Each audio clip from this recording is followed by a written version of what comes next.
ਹੁਣ ਆ ਰਹੀ ਆਵਾਜ਼ ਮੇਰੀ ਭਾਜੀ? ਹਾਂਜੀ ਹਾਂਜੀ ਠੀਕ ਹੈ ਜੀ। ਠੀਕ ਹੈ ਜੀ, ਧੰਨਵਾਦ ਜੀ। ਸਤਿ ਸ਼੍ਰੀ ਅਕਾਲ ਜੀ ਸਾਰਿਆਂ ਨੂੰ। SPS ਦੇ ਸਟਾਫ ਮੈਂਬਰ ਤੇ ਸਕੂਲ ਵਿੱਚ ਤਾਲੀਮ ਹਾਸਲ ਕਰਦੇ ਮੇਰੇ ਜਮਾਤੀ ਭੈਣੋ ਭਰਾਵੋ ਤੇ ਸਾਥੀਓ, ਜਿਸ ਤਰ੍ਹਾਂ ਕਿ ਤੁਹਾਨੂੰ ਦੱਸ ਦਿੱਤਾ ਹੈ ਜਥੇਦਾਰ ਹਰਪਾਲ ਸਿੰਘ ਜੀ ਨੇ, ਕਾइंडनेस ਦੇ ਉੱਤੇ ਮੈਨੂੰ ਆਖਿਆ ਗਿਆ ਕੁਝ ਕੁ ਮੈਂ ਆਖਾਂ।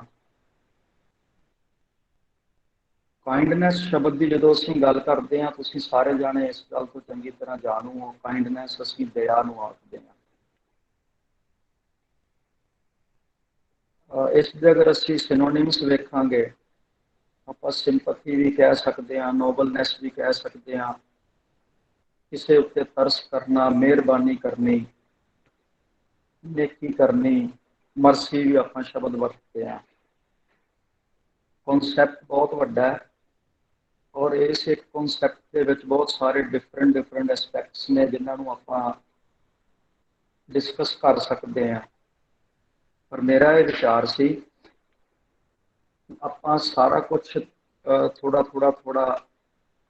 ਸ਼ੋਣ ਦੇ ਨਾਲੋਂ ਕੋਈ ਇੱਕ ਦੋ ਐਸਪੈਕਟਸ ਹੀ ਐਸੇ ਲੈ ਲਈਏ ਜਿਨ੍ਹਾਂ ਨੂੰ ਲੈਬੋਰੇਟ ਕਰ ਲਈਏ ਤੇ ਉਹਦੇ ਨਾਲ ਸਾਡਾ ਘੱਟੋ ਘੱਟ ਇੱਕ ਦੋ ਕਨਸੈਪਟ ਹੀ ਸਾਡੇ ਜਿਹੜੇ ਨੇ ਉਹ ਕਲੀਅਰ ਹੋ ਜਾਣਗੇ ਵਧੀਆ। ਦਇਆ ਦੇ ਸੰਬੰਧੀ ਸਭ ਤੋਂ ਪਹਿਲੀ ਤੇ ਇਹ ਜਾਣਕਾਰੀ ਸਾਡੇ ਲਈ ਜ਼ਰੂਰੀ ਹੈ ਕਿ ਸਾਡੇ ਭਾਰਤੀ ਦਰਸ਼ਨ ਸ਼ਾਸਤਰ ਨੇ ਜਾਂ ਸਾਡੀ ਗੁਰਬਾਣੀ ਨੇ ਦਇਆ ਗੁਣ ਨੂੰ ਕੀ ਸਥਾਨ ਦਿੱਤਾ ਹੈ। ਉਹਦੇ ਵਾਸਤੇ ਸਭ ਤੋਂ ਪਹਿਲਾਂ ਤੇ ਭਾਰਤੀ ਦਰਸ਼ਨ ਸ਼ਾਸਤਰ ਦੇ ਵਿੱਚ ਦਇਆ ਨੂੰ ਧਰਮ ਦੀ ਮਾਂ ਮੰਨਿਆ ਗਿਆ। ਮਹਰਸ਼ੀ ਤੁਲਸੀਦਾਸ ਜੀ ਦਾ ਵਾਕ ਹੈ, दया धर्म का मूल है पाप मूल अभिमान, तुलसी दया ना छोड़ी है जब लग घट में प्राण। ਉਹ ਕਹਿੰਦੇ ਨੇ ਕਿ ਧਰਮ ਦਾ ਮੂਲ, ਧਰਮ ਦੀ ਜੜ, ਧਰਮ ਦਾ ਬੀਜ, ਧਰਮ ਦਾ ਸੀਡ, ਧਰਮ ਦੀ ਨੀਂਹ, ਧਰਮ ਦੀ ਮਾਂ ਉਹ ਦਇਆ ਹੈ। ਗੁਰੂ ਨਾਨਕ ਦੇਵ ਸੱਚੇ ਪਾਤਸ਼ਾਹ ਜੀ ਨੇ ਵੀ ਜਪਜੀ ਸਾਹਿਬ ਵਿੱਚ ਦੱਸਿਆ, ਦਇਆ ਕਾ ਪੂਤ। ਦਾ ਕਿ ਤੁਸੀਂ ਇਹ ਸਮਝਦੇ ਹੋ ਭਈ ਇਸ ਧਰਤੀ ਦੇ ਥੱਲੇ, ਇਸ ਧਰਤੀ ਨੂੰ ਕਿਸੇ ਧੌਲੇ ਬਲਦ ਨੇ ਚੁੱਕਿਆ ਹੈ। ਧੌਲੇ ਤੋਂ ਭਾਵ ਹੁੰਦਾ ਚਿੱਟਾ। ਕੋਈ ਚਿੱਟਾ ਬਲਦ ਹੈ, ਉਹਨੇ ਸਿੰਘਾਂ ਉੱਤੇ ਧਰਤੀ ਚੁੱਕੀ ਹੈ, ਜਦੋਂ ਉਹ ਹਿੱਲਦਾ ਹੈ ਤੇ ਭੁਚਾਲ ਆ ਜਾਂਦਾ। ਗੁਰੂ ਨਾਨਕ ਦੇਵ ਸੱਚੇ ਪਾਤਸ਼ਾਹ ਆਖਿਆ ਕਿ ਇਹ ਤੁਹਾਡੀ ਜੋ ਧਾਰਨਾ ਹੈ ਇਹ ਨਿਰਮੂਲ ਹੈ। ਉਹਨਾਂ ਸਵਾਲ ਕੀਤਾ, ਜੀ ਫਿਰ ਏਡੀ ਵੱਡੀ ਧਰਤੀ ਕਿਸ ਦੇ ਆਸਰੇ ਤੇ ਖੜੀ ਹੈ, ਕਿਸ ਨੇ ਚੁੱਕ ਕੇ ਰੱਖਿਆ ਇਸ ਨੂੰ? ਸਤਿਗੁਰੂ ਆਖਿਆ ਧੌਲ ਧਰਮ। ਅਸਲ ਵਿੱਚ ਧਰਤੀ ਧਰਮ ਦੇ ਆਸਰੇ ਤੇ ਖੜੀ ਹੈ। ਹੁਣ ਅਸੀਂ ਇਹ ਸਵਾਲ ਕਰ ਸਕਦੇ ਹਾਂ ਕਿ ਧਰਮ ਦੇ ਆਸਰੇ ਤੇ ਧਰਤੀ ਕਿਸ ਤਰ੍ਹਾਂ ਖਲੋ ਸਕਦੀ ਹੈ। ਧਰਮ ਦਾ ਤੇ ਕੋਈ ਮੈਟੀਰੀਅਲਿਸਟਿਕ ਰੂਪ ਹੀ ਨਹੀਂ ਹੈ। ਧਰਮ ਦੇਖਣ ਵਿੱਚ ਨਹੀਂ ਆਉਂਦਾ, ਉਹਦੇ ਆਸਰੇ ਤੇ ਧਰਤੀ ਕਿਸ ਤਰ੍ਹਾਂ ਖਲੋ ਸਕਦੀ ਹੈ। ਥੋੜਾ ਜਿਹਾ ਇਸ ਗੱਲ ਨੂੰ ਸਮਝ ਲਈਏ ਆਪਾਂ। ਮੈਂ ਇਨ ਬਰੀਫ ਦੱਸ ਦਿੰਦਾ ਵਾਂ। ਧਰਮ ਕਿਸ ਦਾ ਨਾਮ ਹੈ? ਧਰਮ ਤੋਂ ਭਾਵ ਹੁੰਦਾ ਧਾਰਨ ਕਰਨਾ। ਧਾਰਨ ਕੀ ਕਰਨਾ ਹੈ? ਸ਼ੁਭ ਗੁਣਾਂ ਨੂੰ। ਹਿਮਾ, ਅਹਿੰਸਾ, ਦਇਆ, ਮ੍ਰਿਦ, सत बचन तप दान, सील सौच तृष्णा बिना, धर्म लिंग 10 जान। ये 10 गुण ने। हिमा, अहिंसा, दया भी, मिठा बोलना, सत बचन, तप दान, संयम रखना, तृष्णा तो रहत होना। जे ये 10 ਦੇ 10 ਗੁਣ ਸੰਸਾਰ ਚ ਵਸਦੇ ਹਰ ਇੱਕ ਮਨੁੱਖ ਦੇ ਅੰਦਰ ਪੈਦਾ ਹੋ ਜਾਣ ਤੇ ਸਾਰੇ ਮਨੁੱਖ ਇੱਥੇ ਧਰਮੀ ਬਣ ਜਾਣਗੇ, ਉਹਦਾ ਲਾਭ ਕੀ ਹੋਵੇਗਾ? ਜੇ ਸਾਰਿਆਂ ਅੰਦਰ ਇਹ ਗੁਣ ਪੈਦਾ ਹੋ ਜਾਣਗੇ ਤੇ ਸ਼ਾਂਤੀ ਹੋ ਜਾਵੇਗੀ, ਲੜਾਈ ਝਗੜਾ ਮਿਟ ਜਾਵੇਗਾ।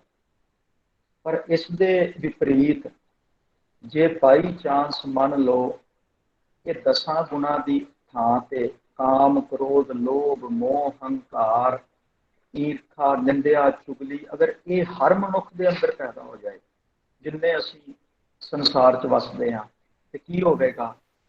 ਵਰਲਡ ਵਾਰ ਲੱਗ ਜਾਵੇਗੀ।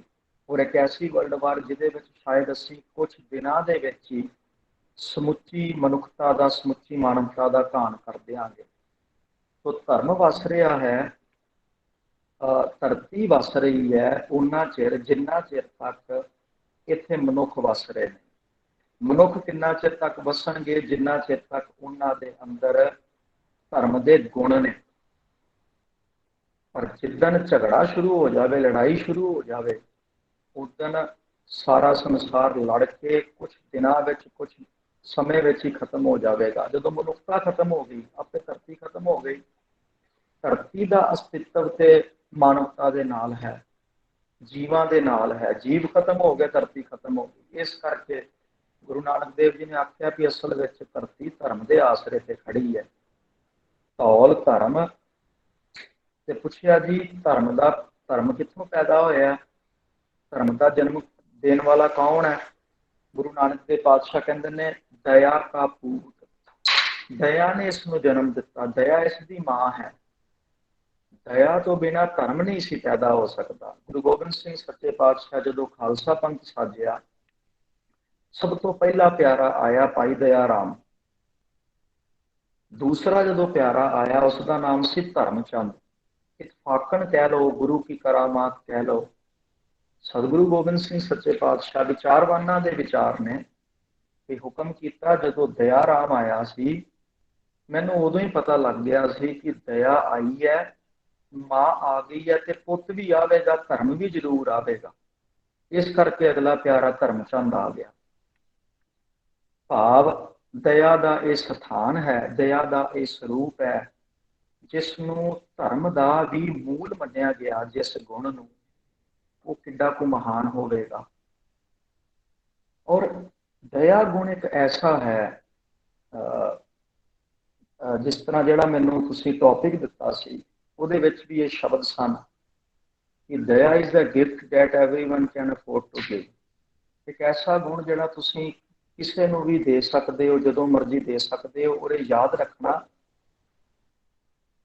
ਜੇ ਕਿਸੇ ਦੇ ਪ੍ਰਤੀ ਤੁਸੀਂ ਦਇਆ ਪ੍ਰਗਟ ਕਰਦੇ ਹੋ, ਉਸ ਨੂੰ ਸੰਸਾਰ ਦੇ ਕਿਸੇ ਪਦਾਰਥ ਦੇ ਨਾਲ ਤੋਲਿਆ ਨਹੀਂ ਜਾ ਸਕਦਾ। ਇੱਕ ਕਥਾ ਹੁੰਦੀ ਹੈ ਵੀ ਕੋਈ ਮਨੁੱਖ ਬਿਮਾਰ ਸੀ, ਘਰ ਦੇ ਵਿੱਚ ਇਕੱਲਾ ਸੀ। ਇੱਕ ਉਸ ਦਾ ਸੰਬੰਧੀ ਆਇਆ, ਉਸਨੇ ਆ ਕੇ ਉਸਨੂੰ ਪੈਸੇ ਦੇ ਦਿੱਤੇ। ਦੂਸਰਾ ਆਇਆ, ਉਸਨੇ ਆ ਕੇ ਉਸਨੂੰ ਕੋਈ ਪਦਾਰਥ ਖਾਣ ਵਾਲਾ ਦੇ ਦਿੱਤਾ। ਤੀਸਰਾ ਆਇਆ, ਤੀਸਰੇ ਨੇ ਆ ਕੇ ਉਸਨੂੰ ਸੋਨਾ ਦੇ ਦਿੱਤਾ ਕਿ ਚੱਲ ਵਰਤ ਲੈ ਤੂੰ। ਇੱਕ ਚੌਥਾ ਆਇਆ, ਜਿਨੇ ਆ ਕੇ ਉਸਦੇ ਕੋਲ ਉਹ 4-5 ਦਿਨ, ਹਫ਼ਤਾ ਰਿਹਾ। ਉਹਨੇ ਹੱਥੀਂ ਉਹਦੀ ਸੇਵਾ ਕੀਤੀ, ਉਹਦੇ ਕੱਪੜੇ ਧੋਤੇ, ਉਹਨੂੰ ਨਵਾਇਆ ਧਵਾਇਆ, ਉਹਨੂੰ ਦਵਾ ਦਾਰੂ ਬਾਜ਼ਾਰੋਂ ਲਿਆ ਕੇ ਦਿੰਦਾ ਸੀ, ਸਮੇਂ ਸਿਰ ਪ੍ਰਸ਼ਾਦਾ ਦਿੰਦਾ ਸੀ, ਸਾਰਾ ਕੁਝ ਉਹਨੇ ਕੀਤਾ। ਤੇ ਉਸ ਰਾਈਟਰ ਨੇ ਲਿਖਿਆ, ਉਹ ਕਹਿੰਦਾ ਕਿ ਸਮੇਂ ਬਾਅਦ ਜਿੰਨੇ ਪੈਸੇ ਦਿੱਤੇ ਸਨ, ਮੈਂ ਉਹਨੂੰ ਪੈਸੇ ਵੀ ਮੋੜ ਦਿੱਤੇ। ਜਿਹਨੇ ਸੋਨਾ ਦਿੱਤਾ ਸੀ, ਮੈਂ ਉਹ ਵੀ ਮੋੜ ਦਿੱਤਾ।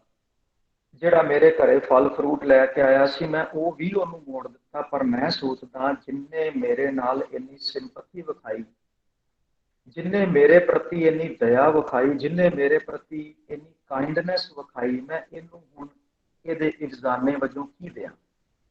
ਦੁਨੀਆ ਦਾ ਕੋਈ ਪਦਾਰਥ ਨਹੀਂ ਦੇ ਸਕਦਾ। ਤੋ ਦਇਆ ਦੀ ਇਹ ਮਹਾਨਤਾ ਹੈ। ਤੋ ਮੈਂ 1-2 ਗੱਲਾਂ ਸਿਰਫ ਤੁਹਾਡੇ ਨਾਲ ਇਸ ਟੌਪਿਕ ਦੇ ਰਿਲੇਟਿਡ ਕਰਾਂਗਾ। ਸਭ ਤੋਂ ਪਹਿਲੀ ਗੱਲ, ਅਸੀਂ ਜਿੰਨੇ ਇੱਥੇ ਜੁੜੇ ਬੈਠੇ ਹਾਂ ਅਸੀਂ ਪੰਜਾਬੀ ਹਾਂ, ਔਰ ਬਹੁ ਗਿਣਤੀ ਅਸੀਂ ਸਿੱਖ ਪੰਥ ਖਾਲਸੇ ਨਾਲ ਜੁੜੇ ਹੋਏ ਹਾਂ। ਇੱਕ ਸਵਾਲ ਕੀਤਾ ਜਾਂਦਾ ਸਾਡੇ ਵਿਰੋਧੀਆਂ ਵੱਲੋਂ, ਉਹ ਕਹਿੰਦੇ ਨੇ ਕਿ ਖਾਲਸੇ ਦਾ ਜਨਮ ਤਲਵਾਰ ਚੋਂ ਹੋਇਆ, ਔਰ ਅਸੀਂ ਵੀ ਇਹ ਗੱਲ ਕਹਿੰਦੇ ਆਪ ਕਹਿੰਦੇ ਹਾਂ ਅਸੀਂ ਸਾਡਾ ਜਨਮ ਤਲਵਾਰ ਚੋਂ ਹੋਇਆ। ਉਹਨਾਂ ਦਾ ਇਹ ਵਿਚਾਰ ਹੈ ਕਿ ਜੇ ਖਾਲਸਾ ਤਲਵਾਰ ਚੋਂ ਪੈਦਾ ਹੋਇਆ ਤੇ ਤਲਵਾਰ ਕੀ ਤੇ ਦਇਆ ਕੀ।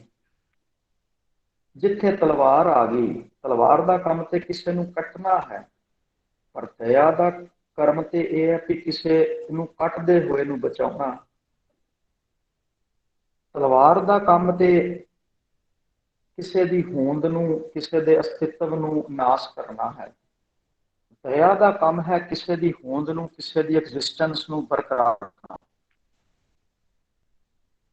ਤੇ ਇਸ ਕਰਕੇ ਜੇ ਸਿੱਖ ਕਹਿੰਦੇ ਨੇ ਅਸੀਂ ਦਇਆ ਅਸੀਂ ਤਲਵਾਰ ਚੋਂ ਪੈਦਾ ਹੋਏ ਹਾਂ, ਤੇ ਫਿਰ ਸਿੱਧੀ ਗੱਲ ਹੈ ਤਲਵਾਰ ਚੋਂ ਪੈਦਾ ਹੋਇਆ ਮਨੁੱਖ ਦੇ ਅੰਦਰ ਦਇਆ ਨਹੀਂ ਹੋ ਸਕਦੀ। ਜੇ ਦਇਆ ਨਹੀਂ ਤਾਂ ਧਰਮੀ ਕਿਸ ਤਰ੍ਹਾਂ ਹੋ ਸਕਦਾ। ਸ਼ਾਇਦ ਕਦੀ ਤੁਹਾਡੇ ਅੱਗੇ ਸਵਾਲ ਆਇਆ ਹੋਵੇ ਕਿ ਨਾ, ਪਰ ਮੈਂ ਗ੍ਰੈਜੂਏਸ਼ਨ ਸਮੇਂ BBA ਕਰਦਾ ਸਾਂ। ਉਸ ਵੇਲੇ ਵੀ ਜਿੰਨਾ 'ਚ ਮੈਂ ਪੜ੍ਹਦਾ ਸਾਂ ਸਿਰਫ ਮੈਂ ਕਲਾਸ 'ਚ ਅਸੀਂ 2 ਕੁ ਸਿੱਖ ਹੁੰਦੇ ਸਾਂ, ਤੇ ਸਾਰੇ ਦੂਸਰੇ ਸਮਾਜਾਂ ਧਰਮਾਂ ਚੋਂ ਸਨ। ਫਿਰ ਮੈਂ MBA ਕਰਨ ਗਿਆ, ਉੱਥੇ ਮੈਂ ਆਪਣੀ ਕਲਾਸ 'ਚ ਇਕੱਲਾ ਹੀ ਸਰਦਾਰ ਸਾਂ, ਸਾਰੇ ਦੂਸਰੇ ਸਨ। ਉਹ ਇਸ ਤਰ੍ਹਾਂ ਦੀਆਂ ਤਰਕਾਂ ਕਰਦੇ ਰਹਿੰਦੇ ਸਨ। ਮੇਰੇ ਸਾਹਮਣੇ ਸਵਾਲ ਤਾਂ ਆ ਜਾਂਦੇ ਨੇ ਕਿ ਦਇਆ ਨਹੀਂ ਹੋ ਸਕਦੀ। ਜੇ ਦਇਆ ਹੈ ਤੇ ਉੱਥੇ ਹਿੰਸਾ ਹੋਵੇਗੀ, ਜਿੱਥੇ ਤਲਵਾਰ ਹੈ ਉੱਥੇ ਹਿੰਸਾ ਹੋਵੇਗੀ, ਤੇ ਦਇਆ ਵਿੱਚੋਂ ਤੇ ਅਹਿੰਸਾ ਦਾ ਜਨਮ ਹੁੰਦਾ ਹੈ।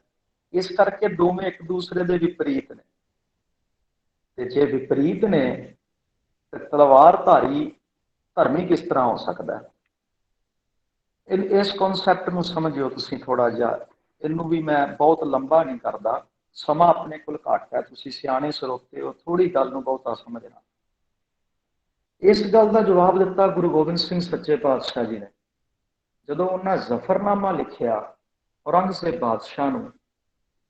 ਉਹਦੇ ਵਿੱਚ ਪਾਤਸ਼ਾਹ ਫਰਮਾਨ ਕਰਦੇ ਨੇ, ਬਾਲਾਚਾਰਗੀ ਦਰਮਿਆ ਆਮਦਮ ਬਾ ਤਦਬੀਰ ਤੀਰੋ ਤੁਫੰਗ ਆਮਦਮ ਚੁਕਾਰ ਅਜ਼ ਹਮਹਾ ਹੀਲਤੇ ਦਰ ਗੁਜਸ਼ਤ ਹਲਾਲ ਅਸਤ ਬੁਰਦਨ ਬਾ ਸ਼ਮਸ਼ੀਰ ਦਸਤ।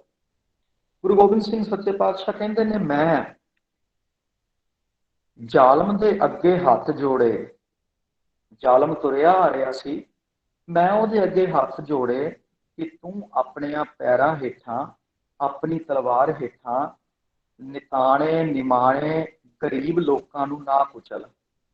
ਮੈਂ ਉਹਨੂੰ ਬਹੁਤ ਨਿਰਮਾਣਤਾ ਸਹਿਤ ਉਹਦੇ ਪੈਰਾਂ ਹੇਠਾਂ ਮੈਂ ਆਪਣੇ ਹੱਥ ਵੀ ਰੱਖੇ ਵੀ ਤੂੰ ਇਹਨਾਂ ਦੀਨਾਂ ਦੇ ਉੱਤੇ ਦਇਆ ਕਰ, ਇਹਨਾਂ ਗਰੀਬਾਂ ਉੱਤੇ ਦਇਆ ਕਰ, ਇਹਨਾਂ ਮਜ਼ਲੂਮਾਂ ਉੱਤੇ ਦਇਆ ਕਰ। ਪਰ ਉਹ ਜ਼ਾਲਮ ਨਹੀਂ ਮੰਨਿਆ, ਉਹ ਜ਼ੁਲਮ ਕਰੀ ਗਿਆ, ਉਸਨੇ ਤਲਵਾਰ ਨਹੀਂ ਰੋਕੀ, ਉਸਨੇ ਮੇਰੇ ਤਰਲੇ ਨਹੀਂ ਸੁਣੇ। ਗੁਰੂ ਗੋਬਿੰਦ ਸਿੰਘ ਕਹਿੰਦੇ ਨੇ, ਬਾਲਾਚਾਰਗੀ ਦਰਮਿਆ ਆਮਦਮ, ਮੈਂ ਲਾਚਾਰ ਹੋ ਗਿਆ, ਮੇਰੇ ਕੋਲ ਹਮਾ ਹੀਲਤੇ ਦਰ ਗੁਜਸ਼ਤ, ਮੇਰੇ ਕੋਲ ਕੋਈ ਹੀਲਾ ਹੀ ਨਹੀਂ ਬਚਿਆ। ਆਖਰ ਹੱਥ ਜੋੜਨ ਤੋਂ ਬਾਅਦ ਮੈਨੂੰ ਆਪਣਾ ਹੱਥ ਹਲਾਲ ਅਸਤ ਬੁਰਤਨ ਬਾ ਸ਼ਮਸ਼ੀਰ ਦਸਤ, ਦਸਤ ਤੋਂ ਭਾਵ ਹੁੰਦਾ ਹੱਥ, ਮੈਨੂੰ ਆਪਣਾ ਹੱਥ ਜਿਹੜਾ ਸੀ ਉਹ ਸ਼ਮਸ਼ੀਰ ਨੂੰ ਪਾਉਣਾ ਪਿਆ। ਕਿਉਂ ਪਾਉਣਾ ਪਿਆ? ਉਸ ਜ਼ਾਲਮ ਦੇ ਵੱਧਦੇ ਹੋਏ ਕਦਮਾਂ ਨੂੰ ਰੋਕਣ ਵਾਸਤੇ। ਉਹ ਜ਼ਾਲਮ ਜਿਹਦੇ ਅੰਦਰੋਂ ਦਇਆ ਖਤਮ ਹੋ ਚੁੱਕੀ ਹੈ, ਉਸ ਜ਼ਾਲਮ ਦਾ ਨਾਸ਼ ਕਰਨ ਵਾਸਤੇ ਮੈਨੂੰ ਹੱਥ ਪਾਉਣਾ ਪਿਆ। ਪਰ ਕਿਉਂ? ਇਹ ਯਾਦ ਰੱਖਿਓ, ਗੁਰੂ ਗੋਬਿੰਦ ਸਿੰਘ ਸੱਚੇ ਪਾਤਸ਼ਾਹ ਸਾਨੂੰ ਤਲਵਾਰ ਨਹੀਂ ਬਖਸ਼ੀ, ਉਹਨਾਂ ਸਾਨੂੰ ਬਖਸ਼ੀ ਕਿਰਪਾਨ। ਕਿਰਪਾਨ ਦਾ ਜਦੋਂ ਅਸੀਂ ਸ਼ਬਦਾਰਥ ਕਰਦੇ ਹਾਂ, ਕਿਰਪਾਨ ਸ਼ਬਦ ਹੈ 2 ਸ਼ਬਦਾਂ ਤੋਂ ਬਣਿਆ, ਕਿਰਪਾ ਪਲੱਸ ਆਣ। ਕਿਰਪਾ ਪਲੱਸ ਆਣ ਇਕੁਅਲਸ ਟੂ ਕਿਰਪਾਨ। ਕਿਰਪਾ ਤੋਂ ਭਾਵ ਦਇਆ, ਆਣ ਤੋਂ ਭਾਵ ਹੁੰਦਾ ਘਰ। ਤੋ ਜਿਹੜੀ ਕਿਰਪਾਨ ਸਾਨੂੰ ਗੁਰੂ ਗੋਬਿੰਦ ਸਿੰਘ ਜੀ ਨੇ ਬਖਸ਼ੀ, ਅਸਲ ਵਿੱਚ ਇਹ ਦਇਆ ਦਾ ਹੀ ਘਰ ਹੈ। ਇਹ ਦਇਆ ਮਜ਼ਲੂਮਾਂ ਦੀ ਰਾਖੀ ਵਾਸਤੇ ਸਾਨੂੰ ਗੁਰੂ ਗੋਬਿੰਦ ਸਿੰਘ ਸੱਚੇ ਪਾਤਸ਼ਾਹ ਜੀ ਨੇ ਇੱਕ ਕਿਰਪਾਨ ਬਖਸ਼ੀ। ਦਇਆ ਦਾ ਇੱਕ ਸਰੂਪ ਇਹ ਸੀ ਕਿ ਗੁਰੂ ਤੇਗ ਬਹਾਦਰ ਸੱਚੇ ਪਾਤਸ਼ਾਹ, ਇਹ ਯਾਦ ਰੱਖਿਓ, ਦਇਆ ਜਾਂ ਤਰਸ ਅਸੀਂ ਆਪਣੇ ਤੋਂ ਨੀਵੇਂ ਉੱਤੇ ਕਰਦੇ ਹਾਂ ਹਮੇਸ਼ਾ। ਜੋ ਪੈਸੇ ਕਰਕੇ, ਪਦਵੀ ਕਰਕੇ, ਤਨ ਦੇ ਤਾਕਤ ਕਰਕੇ, ਧਨ ਕਰਕੇ ਸਾਡੇ ਤੋਂ ਨੀਵਾਂ ਹੈ, ਆਪਾਂ ਦਇਆ ਉਹਦੇ ਉੱਤੇ ਕਰਦੇ ਹਾਂ।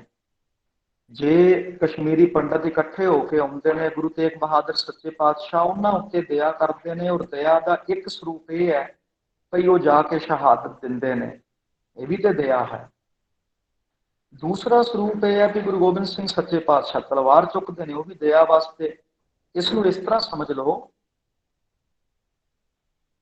ਮਹਾਤਮਾ ਬੁੱਧ ਦਾ ਗਿਆਨ ਜਦੋਂ ਮਹਾਰਾਜਾ ਅਸ਼ੋਕਾ ਨੂੰ ਹੁੰਦਾ ਹੈ ਤੇ ਉਹ ਤਲਵਾਰ ਸੁੱਟ ਦਿੰਦਾ ਹੈ। ਇੱਕ ਗਿਆਨ ਉਹ ਹੈ ਜਿਹੜੀ ਤਲਵਾਰ ਸੁਟਾ ਰਹੀ ਹੈ, ਦੂਸਰੇ ਪਾਸੇ ਕੁਰੂਸ਼ੇਤਰ ਦੇ ਮੈਦਾਨ ਵਿੱਚ ਭਗਵਾਨ ਸ੍ਰੀ ਕ੍ਰਿਸ਼ਨ ਮਹਾਰਾਜ ਅਰਜਨ ਨੂੰ ਗਿਆਨ ਦਿੰਦੇ ਨੇ ਤੇ ਉਹ ਤਲਵਾਰ ਚੁੱਕ ਲੈਂਦਾ। ਹੁਣ ਯਾਦ ਰੱਖਣਾ, ਇਹ ਨਹੀਂ ਅਸੀਂ ਕਹਿ ਸਕਦੇ ਕਿ ਦੋਵੇਂ ਗਿਆਨ ਵੱਖਰੇ ਨੇ। ਗਿਆਨ ਇੱਕ ਹੈ, ਪਰ ਉਸ ਦੇ ਰੂਪ ਜਿਹੜੇ ਨੇ ਉਹ ਸਾਡੇ ਸਾਹਮਣੇ ਦੋ ਪੱਖਾਂ 'ਚ ਆਏ। ਗਿਆਨ ਇੱਕ ਹੈ, ਮੰਤਵ ਕੀ ਹੈ ਉਹਦੇ ਪਿੱਛੇ ਅਸੀਂ ਇਹ ਲੈਣਾ ਹੈ। ਜੇ ਮਹਾਰਾਜਾ ਅਸ਼ੋਕ ਤਲਵਾਰ ਸੁੱਟਦੇ ਨੇ, ਉਹਦਾ ਮੰਤਵ ਹੈ ਸ਼ਾਂਤੀ, ਸ਼ਾਂਤੀ ਹੋਵੇ, ਅਮਨ ਚੈਨ ਹੋਵੇ, ਸਕੂਨ ਹੋਵੇ। ਤੇ ਜੇ ਭਗਵਾਨ ਕ੍ਰਿਸ਼ਨ ਅਰਜਨ ਨੂੰ ਕਹਿੰਦੇ ਨੇ ਕਿ ਤੂੰ ਤਲਵਾਰ ਚੁੱਕ, ਤੇ ਉਹਦੇ ਪਿੱਛੇ ਵੀ ਮੰਤਵ ਹੈ ਕਿ ਸ਼ਾਂਤੀ ਪੈਦਾ ਕਰਨੀ ਹੈ, ਸਥਾਪਿਤ ਕਰਨੀ ਹੈ ਸ਼ਾਂਤੀ, ਧਰਮ ਸਥਾਪਿਤ ਕਰਨਾ ਹੈ ਅਸੀਂ।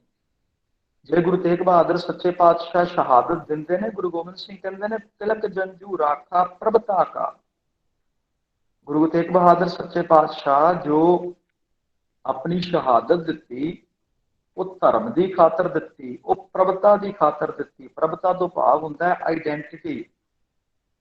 ਸਨਾਤਨ ਧਰਮ ਦੀ ਜਾਂ ਭਾਰਤ ਵਾਸੀਆਂ ਦੀ ਜੋ ਆਈਡੈਂਟਿਟੀ ਸੀ, ਹਿੰਦੁਸਤਾਨੀਆਂ ਦੀ ਜੋ ਆਈਡੈਂਟਿਟੀ ਸੀ, ਉਹਨੂੰ ਬਚਾਉਣ ਖਾਤਰ ਦਿੱਤੀ ਉਹਨਾਂ ਨੇ। ਦੂਸਰੇ ਪਾਸੇ ਜੇ ਗੁਰੂ ਗੋਬਿੰਦ ਸਿੰਘ ਸੱਚੇ ਪਾਤਸ਼ਾਹ ਤਲਵਾਰ ਚੁੱਕੀ, ਤੇ ਉਹ ਵੀ ਇਸੇ ਕਰਕੇ ਚੁੱਕੀ ਕਿ ਸਾਡੀ ਆਈਡੈਂਟਿਟੀ ਬਚੀ ਰਵੇ।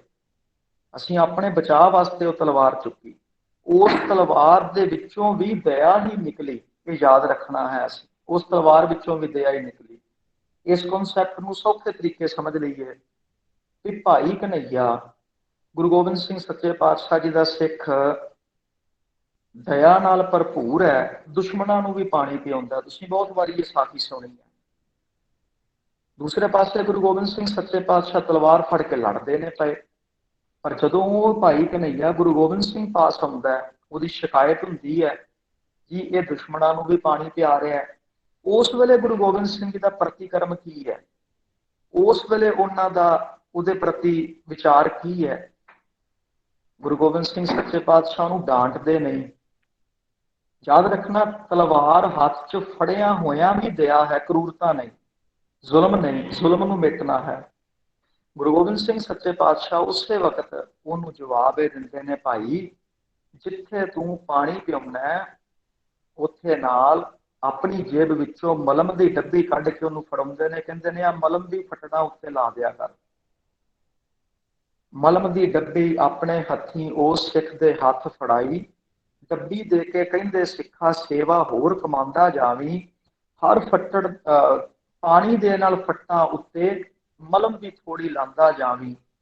ਜਾ ਹੁਣ ਰਣ ਭੂਮੀ ਵਿੱਚ ਜਾ ਕੇ ਪਾ ਦੁਖੀਆਂ ਦੇ ਮੂੰਹ ਵਿੱਚ ਪਾਣੀ, ਤੂੰ ਅਮਰ ਹੈ ਸਦਾ ਰਹੇਗੀ ਜਗ ਤੇ ਤੇਰੀ ਅਮਰ ਕਹਾਣੀ। ਗੁਰੂ ਗੋਬਿੰਦ ਸਿੰਘ ਸੱਚੇ ਪਾਤਸ਼ਾਹ ਨੂੰ ਮਲਮ ਦੀ ਡੱਬੀ ਦਿੰਦੇ ਨੇ, ਔਰ ਉਹਨੂੰ ਨਾਲ ਇਹ ਨਹੀਂ ਕਹਿੰਦੇ ਵੀ ਇਹ ਮਲਮ ਕੇਵਲ ਸਿੱਖਾਂ ਦੇ ਲਾਉਣੀ, ਉਹਨੂੰ ਕਹਿੰਦੇ ਨੇ ਜਿਨ੍ਹਾਂ ਨੂੰ ਪਾਣੀ ਪਿਆਉਣਾ ਉਹਨਾਂ ਨੂੰ ਮਲਮ ਦੀ ਲਾ ਦਿਆ ਕਰ। ਇਸ ਨੂੰ ਭਾਈ ਗੁਰਦਾਸ ਜੀ ਲਿਖਦੇ ਨੇ, ਸਿੱਖੀ ਦੀ ਇਹ ਨਿਸ਼ਾਨੀ ਹੈ। ਉਹ ਕਹਿੰਦੇ ਨੇ ਸਿੱਖ ਕਿਸ ਤਰ੍ਹਾਂ ਹੈ, ਜਿਸ ਤਰ੍ਹਾਂ ਦਾ ਪਾਣੀ ਹੁੰਦਾ, ਠੰਡਾ ਹੋਵੇ ਤੱਤਾ ਹੋਵੇ ਧੁੱਪ ਵਿੱਚ, ਠੰਡਾ ਛਾਵੇਂ ਵਿਰਤੀ ਹਾਣੀ, ਅਗਨ ਬੁਝਾਏ ਤਪਤ ਵਿੱਚ, ਠੰਡਾ ਹੋਵੇ ਬਿਲਮ ਨਾ ਆਣੀ। ਉਹ ਕਹਿੰਦੇ ਨੇ ਪਾਣੀ ਵੱਲ ਵੇਖੋ, ਪਾਣੀ ਭਾਵੇਂ ਤੱਤਾ ਹੋਵੇ, ਪਾਣੀ ਭਾਵੇਂ ਠੰਡਾ ਹੋਵੇ, ਸਿੱਖ ਜੇ ਠੰਡਾ ਹੈ ਉਸਦੇ ਹੱਥ ਵਿੱਚ ਮਾਲਾ ਹੈ। ਸਿੱਖ ਜੇ ਪਾਣੀ ਵਾਂਗੂ ਤੱਤਾ ਹੋ ਗਿਆ, ਹੱਥ ਵਿੱਚ ਤਲਵਾਰ ਫੜ ਲਈ ਹੈ।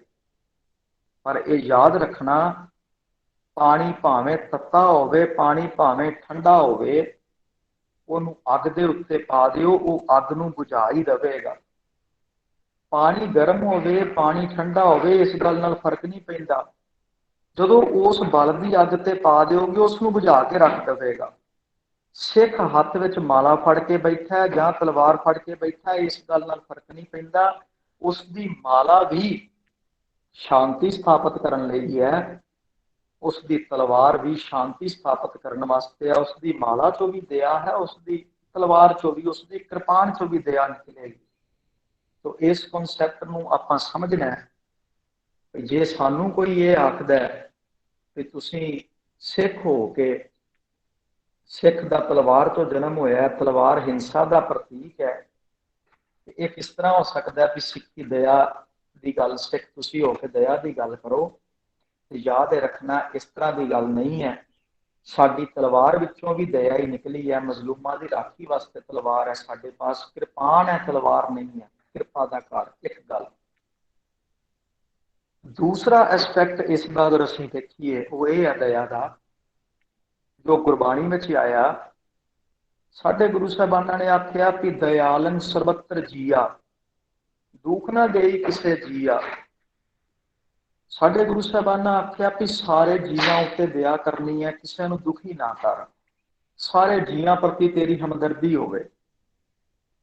ਜਦੋਂ ਇਸ ਕਨਸੈਪਟ ਨੂੰ ਅਸੀਂ ਇਲੈਬੋਰੇਟ ਕਰਦੇ ਹਾਂ ਤੇ ਉਸ ਵਕਤ ਸਾਡੇ ਸਾਹਮਣੇ ਗੱਲ ਸਭ ਤੋਂ ਪਹਿਲਾਂ ਜਿਹੜੀ ਆਣ ਖਲੋਂਦੀ ਹੈ ਉਹ ਇਹ ਖਲੋਂਦੀ ਹੈ ਕਿ ਧਰਮ ਨੂੰ ਮੰਨਣ ਵਾਲੇ ਇਹ ਕਹਿੰਦੇ ਨੇ ਦਇਆ ਦੀ ਗੱਲ ਕਰਦਿਆਂ ਹੋਇਆਂ ਕਿ ਸਾਨੂੰ ਜੀਵ ਹੱਤਿਆ ਨਹੀਂ ਕਰਨੀ ਚਾਹੀਦੀ। ਔਰ ਗੁਰਬਾਣੀ ਵਿੱਚ ਇਸ ਦੇ ਪ੍ਰਥਾਏ ਬਹੁਤ ਸਾਰੇ ਪ੍ਰਮਾਣ ਆਏ ਨੇ। बादशाह फरमान कबीर जी की जुबानी है, कबीर जी जो मार है जोर कर, कहते है जो हलाल, दफ्तर दई जब काढ़ है हुए वो कौन हवाल। कबीर चोरी किया जुल्म है लए जवाब खुदाए, दफ्तर लेखा निकसै मार मुहे मुहे खाए। कबीर खूब खाना खिचड़ी जामै अमृत लोन, हेरा रोटी कार ने गला कटावे कौन। कबीर जी कहते ने भी शिकार करना, शिकार की रोटी भाव मांस खाना, किसी उत्ते जोर करना, धक्का करके किसी जीव को मारना, यह गलत है। एक कुदया है, यह दया नहीं। पर इस दे मुकाबले ते दो धड़े ने, एक वो ने जेड़े मांस नहीं खाते वो दया की गल करते हैं भी दया आपां करनी, असीं मांस नहीं खाना। जेड़े मांस खाण वाले ने उन्हां दी अपनी विचारधारा है। मैं सिर्फ एक ही गल करके ते इस कॉन्सैप्ट नूं खत्म आपां कर लवांगे। गुरबाणी इस दे बारे, गुरबाणी विच बहुत सारे प्रमाण ने जिथे सानू जीव हत्या करन तो रोकिया गया।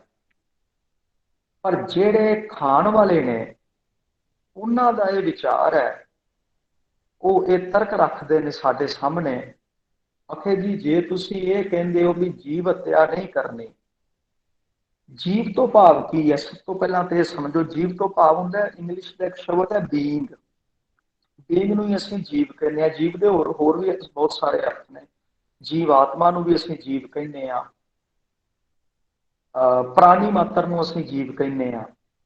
उन्हां दा विचार यह है जिहड़े मांस खाण वाले ने बहुत वड्डी वो तर्क रखते हैं। आखिर जी जे मांस की गल करिए तो जिन्नियां साग सब्जियां असीं खाने आ ये भी मांस का रूप है, इन्हां विच भी जीव ने।